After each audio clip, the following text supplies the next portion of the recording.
the tiny shovels. Hey guys, today we'll be talking about traveling in a airplane. So first we'll see in this.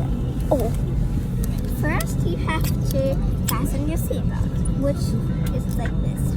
First you take this metal piece and you put it in. Make sure it makes a big clip and see if it's in securely.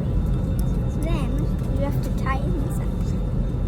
Do not hold this metal piece or else it will not be tightened. And to unfasten your seatbelt, you have to pull this metal piece down and it easily comes back on. But you might want to fasten it just for now. Now we're going to see this pocket. Normally the pockets are down here, but you can see it now. Cutting through, boarding completed.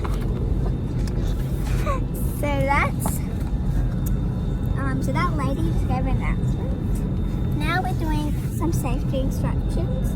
This says Airbus A320. So it basically tells you instructions. Ladies and gentlemen, good evening from the flight deck here, Captain Boris Schwarzmach with my co-pilot Greg Thomas. All flights are straight this evening. Welcome on board our Navy Force. Thank you from our side as well.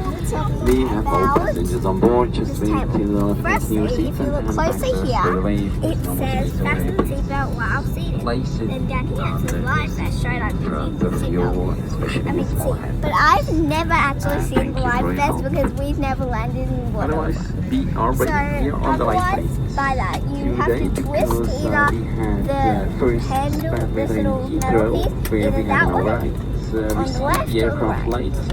Normally the right is the easier for me to have 1.5 flight due to the bad weather in Amsterdam, and actually on the return flight with the westerly winds, it seems that the weather is going to be right in Zurich when we are planning to be in Zurich as well once more. That's why we had test slots that expired, so it was nearly impossible to make the slot with a turnaround time upon the late arrival. We just got a new slot starting in 1 hour, but I'm convinced that it's better since the weather already is already over in Zurich right now. And fading away. We currently have no information about our arrival time and about our connecting flights in Zurich. Thanks for watching and give it a big thumbs up and you will receive information about